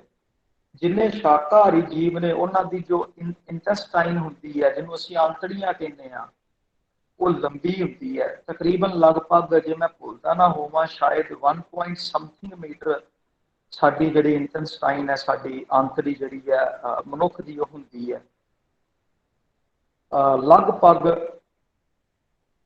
5 ਫੁੱਟ ਦੇ ਲਗਭਗ ਹੁੰਦੀ ਹੈ। ਇਸੇ ਤਰ੍ਹਾਂ ਜਿਹੜੇ ਸ਼ਾਕਾਹਾਰੀ ਵੱਡੇ ਜਾਨਵਰ ਨੇ ਉਹਨਾਂ ਦੀ 15-15 ਫੁੱਟ ਦੇ ਲਗਭਗ ਹੈ, ਪਰ ਜਿਹੜੇ ਮਾਸਾਹਾਰੀ ਹੁੰਦੇ ਨੇ ਉਹਨਾਂ ਦੀ 5-6 ਫੁੱਟ ਹੁੰਦੀ ਹੈ। ਉਹ ਇੱਕ ਪ੍ਰਕਿਰਿਆ ਮਾਸ ਪਚਾਉਣ ਦੀ ਉਹਨਾਂ ਦੀ ਵੱਖਰੀ ਹੈ, ਸਾਡੀ ਵੱਖਰੀ ਹੈ। ਔਰ ਮੈਂ ਤੇ ਕਈ ਵਾਰੀ ਇਹ ਗੱਲ ਕਹਿਣਾ ਹੁੰਦਾ ਜਦੋਂ ਮੈਂ ਕਾਲਜ ਵੀ ਪੜ੍ਹਦਾ ਸਾਂ ਕਿ ਜਿਹੜੇ ਮਾਸਾਹਾਰੀ ਨੇ ਉਹ 6 ਮਹੀਨੇ ਵਾਸਤੇ ਤਿੰਨੋਂ ਟਾਈਮ ਸਿਰਫ ਮਾਸ ਖਾ ਕੇ ਜੀ ਕੇ ਵਿਖਾਉਣ ਮੈਨੂੰ। ਕਿਸੇ ਮਾਸਾਹਾਰੀ ਨੂੰ ਆਖੋ ਕਿ ਜੇ ਮਾਸ ਖਾਣਾ ਮਨੁੱਖ ਲਈ ਬਣਿਆ ਜੇ ਜੀਵ ਹੱਤਿਆ ਕਰਨੀ ਜਾਇਜ਼ ਹੈ ਤੇ ਫਿਰ ਤੂੰ 6 ਮਹੀਨੇ ਮਾंस ਖਾ ਕੇ ਵਿਖਾ, ਕੁਛ ਨਹੀਂ ਖਾਣਾ, ਮਾंस ਖਾ ਕੇਵਲ 6 ਮਹੀਨੇ ਤੇ ਕਿਤੇ ਰਹਿ ਗਏ, ਮਹੀਨੇ ਬਾਅਦ ਹੀ ਮਰ ਜਾਵੇਗਾ, ਹਸਪਤਾਲ ਪਿਆ ਹੋਵੇਗਾ। ਪਰ ਉਸ ਦੇ ਮੁਕਾਬਲੇ ਤੇ ਜੇ ਤੁਸੀਂ ਸ਼ਾਕਾਹਾਰੀ ਭੋਜਨ ਖਾਂਦੇ ਹੋ, ਤੁਸੀਂ 100 ਸਾਲ ਲਗਾਤਾਰ ਵੀ ਖਾਈ ਜਾਓ, ਤੁਸੀਂ ਬਿਮਾਰ ਨਹੀਂ ਹੋ ਸਕਦੇ। ਤੁਹਾਡਾ ਸਿਸਟਮ ਜੋ ਹੈ ਉਹ ਸਹੀ ਚੱਲਦਾ ਰਹੇਗਾ। ਤੁਹਾਨੂੰ ਕੋਈ ਇਹ ਨਹੀਂ ਆਖੇਗਾ ਇਹ ਖਾਣਾ ਪੀਣਾ ਛੱਡ ਦੇ। ਮਾंस ਖਾਣ ਵਾਲਿਆਂ ਨੂੰ ਤੇ ਝੱਟ ਡਾਕਟਰ ਉਸੇ ਵੇਲੇ ਕਹਿ ਦਿੰਦੇ ਨੇ ਵੀ ਇਹ ਛੱਡ ਦਿਓ। ਇਸ ਕਰਕੇ ਇਹ ਵਿਧਾਨ ਬਣਾਇਆ ਸੀ ਸਾਡੇ ਗੁਰੂ ਸਾਹਿਬਾਨਾਂ ਨੇ ਕਿ ਦਇਆਲਨ ਸਰਬੱਤਰ ਜੀਆ। ਗੁਰੂ ਅਰਜਨ ਦੇਵ ਪਾਤਸ਼ਾਹ ਜੀ ਨੇ ਇਹ ਫਰਮਾਨ ਕੀਤਾ, 68 ਤੀਰਥ ਸਗਲ ਪੁੰਨ ਜੀ ਦਇਆ ਪ੍ਰਵਾਨ। ਇਹ ਮਨੁੱਖ ਤੀਰਥਾਂ ਦੇ ਉੱਤੇ ਜਾ ਕੇ ਭਰਮਣ ਕੀਤਿਆਂ ਜੋ ਤੈਨੂੰ ਲਾਭ ਪ੍ਰਾਪਤ ਹੋਵੇਗਾ, ਜੇ ਤੂੰ ਕਿਸੇ ਜੀਵ ਉੱਤੇ ਦਇਆ ਕਰਦਾ ਤੇ ਤੈਨੂੰ ਉਹ ਘਰੇ ਬੈਠਿਆਂ ਪ੍ਰਾਪਤ ਹੋ ਸਕਦਾ ਹੈ। ਇਸ ਕਰਕੇ ਅਸੀਂ ਦਇਆ ਦੇ ਧਾਰਨੀ ਹੋਣਾ, ਪਰ ਧਾਰਨੀ ਅਸੀਂ ਸਿੱਖ ਹਾਂ ਕਿਸ ਤਰ੍ਹਾਂ ਦੀ ਦਇਆ ਦੇ ਹੋਣਾ। ਅਸੀਂ ਮਾਲਾ ਵੀ ਹੈ ਸਾਡੇ ਕੋਲ ਔਰ ਸਾਡੇ ਕੋਲ ਤਲਵਾਰ ਵੀ ਹੈ, ਪਰ ਤਲਵਾਰ ਵੀ ਮਜ਼ਲੂਮਾਂ ਦੀ ਰਾਖੀ ਵਾਸਤੇ ਹੈ। ਉਹ ਕਿਰਪਾਨ ਹੈ ਸਾਡੇ ਕੋਲ, ਕਿਰਪਾ ਦਾ ਘਰ ਹੈ। ਇਹ ਕਨਸੈਪਟ ਹੈ ਸਾਡੀ ਦਇਆ ਦਾ। ਅਸੀਂ ਉਸ ਦਇਆ ਦੇ ਪੁਜਾਰੀ ਨਹੀਂ ਵੀ ਭਾਵੇਂ ਕੋਈ ਸਾਡੀਆਂ ਇਸਤਰੀਆਂ, ਸਾਡੀਆਂ ਧੀਆਂ ਭੈਣਾਂ ਦੀ ਇੱਜ਼ਤਾਂ ਲੁੱਟ ਲਵੇ ਤੇ ਅਸੀਂ ਕੁਛ ਨਾ ਉਹਨੂੰ ਆਖੀਏ, ਸਾਡੀ ਗੈਰਤ ਅਣਖ ਨੂੰ ਕੋਈ ਹੱਥ ਪਾਏ ਅਸੀਂ ਇਹਨੂੰ ਕੁਛ ਨਾ ਆਖੀਏ। ਅਸੀਂ ਇਸ ਤਰ੍ਹਾਂ ਦੀ ਦਇਆ ਦੇ, ਇਸ ਤਰ੍ਹਾਂ ਦੀ ਅਹਿੰਸਾ ਦੇ ਅਸੀਂ ਪੁਜਾਰੀ ਨਹੀਂ ਹਾਂ। ਜਦੋਂ ਕਿਸੇ ਮਜ਼ਲੂਮ ਉੱਤੇ ਵੀ ਕੋਈ ਹੱਤਿਆ ਉਸ ਦੀ ਕਰੇਗਾ, ਅਸੀਂ ਉਹਦੀ ਰਾਖੀ ਲਈ ਵੀ ਖੜੇ ਹਾਂ। ਇਹ ਵੀ ਇੱਕ ਦਇਆ ਦਾ ਕਨਸੈਪਟ ਹੈ। ਮੈਂ ਖਿਮਾ ਮੰਗਦਾ। ਧੰਨਵਾਦ ਤੁਹਾਡਾ ਸਾਰਿਆਂ ਦਾ। ਸਤਿ ਸ੍ਰੀ ਅਕਾਲ। ਸਤਿ ਸ਼੍ਰੀ ਅਕਾਲ ਸੰਤ ਬਾਬਾ ਨਿਸ਼ਾਨ ਸਿੰਘ ਜੀ, ਬਹੁਤ ਬਹੁਤ ਧੰਨਵਾਦ ਤੁਹਾਡਾ ਜੋ ਤੁਸੀਂ ਸਾਡੇ ਰੂਬਰੂ ਹੋਏ, ਤੇ ਧੰਨਵਾਦ ਹਰਪਾਲ ਸਿੰਘ ਸਰ ਦਾ ਜੋ ਤੁਹਾਡੇ ਵਰਗੇ ਮਹਾਨ ਮਹਾਂਪੁਰਸ਼ ਨੇ ਸਾਡੇ ਸਾਹਮਣੇ ਲਿਆਉਂਦੇ ਰਹਿੰਦੇ ਆ। ਕਿਤਾਬੀ ਗਿਆਨ ਆ ਜੋ ਸਾਡੇ ਕੋਲ ਬਹੁਤ ਜ਼ਿਆਦਾ ਇਕੱਠਾ ਹੋ ਜਾਂਦਾ, ਬਟ ਜੋ ਗੁਰੂ ਦੁਆਰਾ ਸਾਨੂੰ ਗਿਆਨ ਪ੍ਰਾਪਤ ਹੋਣਾ ਉਹ ਤੁਹਾਡੇ ਵਰਗੇ ਗੁਰੂਆਂ ਕੋਲੋਂ ਹੀ ਪ੍ਰਾਪਤ ਹੋ ਸਕਦਾ ਹੈ। ਤੇ ਬਹੁਤ ਸਾਰੀਆਂ ਗੱਲਾਂ ਨੇ, ਬਹੁਤ ਸਾਰੀਆਂ ਉਦਾਹਰਨਾਂ ਨੇ ਜੋ ਸਾਨੂੰ ਤੁਸੀਂ ਜੀਵਨ ਵਿੱਚੋਂ ਦਿੱਤੀਆਂ ਨੇ। ਗੁਰੂ ਗੋਬਿੰਦ ਸਿੰਘ ਜੀ ਦੇ ਜੀਵਨ ਵਿੱਚੋਂ ਬਹੁਤ ਸਾਰੀਆਂ ਉਦਾਹਰਨਾਂ ਤੁਸੀਂ ਦਿੱਤੀਆਂ ਨੇ ਸਾਨੂੰ, ਤੇ ਅਸੀਂ ਬਹੁਤ ਬਹੁਤ ਧੰਨਵਾਦੀ ਹਾਂ ਤੁਹਾਡੇ ਤੇ ਹਰਪਾਲ ਸਰ ਦੇ। Thank you Harpal sir, thank you ਜਥੇਦਾਰ ਨਿਸ਼ਾਨ ਸਿੰਘ ਜੀ। ਬਹੁਤ ਬਹੁਤ ਥੈਂਕ ਯੂ ਹਰਦੀਪ ਮੈਮ, ਆਪ ਜੀ ਦਾ ਧੰਨਵਾਦ। ਜਥੇਦਾਰ ਜੀ ਦਾ ਵੀ ਬਹੁਤ ਬਹੁਤ ਧੰਨਵਾਦ। ਬਹੁਤ ਜ਼ਿਆਦਾ ਕੀਮਤੀ ਸਮੇਂ ਦੇ ਵਿੱਚ ਉਹਨਾਂ ਨੇ ਸਾਨੂੰ ਸਮਾਂ ਜੋ ਆਪਣੇ ਬਹੁਤ ਜ਼ਿਆਦਾ ਅਨਮੋਲ ਤੇ ਕੀਮਤੀ ਬਚਨਾਂ ਦੇ ਨਾਲ ਉਹਨਾਂ ਨੇ ਸਾਨੂੰ ਕਿਰਤਾਰਥ ਕੀਤਾ ਹੈ। ਤੇ ਮੈਂ ਨਾਲ ਹੀ ਇਹ ਵੀ ਸਾਨੂੰ ਅਫਸੋਸ ਆ ਅੱਜ ਕਿਉਂਕਿ ਸਕੂਲ ਬੰਦ ਨੇ, ਆਫਲਾਈਨ ਸਕੂਲ ਜੋ ਨਹੀਂ ਚੱਲ ਰਹੇ, ਆਨਲਾਈਨ ਕਲਾਸਾਂ ਕਰਕੇ ਅਸੀਂ ਉਹਨਾਂ ਨੂੰ ਜੋ ਸਨਮਾਨ ਉਹਨਾਂ ਦਾ ਸਾਨੂੰ ਕਰਨਾ ਚਾਹੀਦਾ ਸੀ ਸਕੂਲ ਦੇ ਵਿੱਚ, ਤੇ ਉਹ ਅਸੀਂ ਨਹੀਂ ਕਰ ਪਾ ਰਹੇ। ਪਰ ਆਉਣ ਵਾਲੇ ਸਮੇਂ ਦੇ ਵਿੱਚ ਜਦੋਂ ਸਕੂਲ ਖੁੱਲ੍ਹਣਗੇ, ਅਸੀਂ ਜ਼ਰੂਰ ਅੱਗੇ ਵੀ ਭਵਿੱਖ ਦੇ ਵਿੱਚ ਉਹਨਾਂ ਨੂੰ ਬੇਨਤੀ ਕਰਾਂਗੇ, ਉਹ ਇਸੇ ਤਰ੍ਹਾਂ ਸਾਨੂੰ ਕਿਰਤਾਰਥ ਕਰਦੇ ਰਹਿਣਗੇ। ਤੇ ਅਸੀਂ ਜਦੋਂ ਸਕੂਲ ਖੁੱਲ੍ਹਣਗੇ ਉਹਨਾਂ ਨੂੰ ਇੱਥੇ ਆ ਕੇ ਬੁਲਾ ਕੇ ਉਹਨਾਂ ਨੂੰ ਸਨਮਾਨਿਤ ਵੀ ਕਰਾਂਗੇ। ਉਹਨਾਂ ਦਾ ਬਹੁਤ ਬਹੁਤ ਧੰਨਵਾਦ ਕਰਦੇ ਹੋਏ ਅੱਜ ਦੀ ਅਸੈਂਬਲੀ ਨੂੰ ਆਪਾਂ ਇੱਥੇ ਹੀ ਸਮਾਪਤ ਕਰਦੇ ਹਾਂ। ਸਾਰਿਆਂ ਦਾ ਬਹੁਤ ਬਹੁਤ ਧੰਨਵਾਦ। ਸਤਿ ਸ੍ਰੀ ਅਕਾਲ। ਸਤਿ ਸ਼੍ਰੀ ਅਕਾਲ ਸਰ। ਸਤਿ ਸ਼੍ਰੀ ਅਕਾਲ ਸਰ। ਸਤਿ ਸ਼੍ਰੀ ਅਕਾਲ ਸਰ। ਸਤਿ ਸ਼੍ਰੀ ਅਕਾਲ।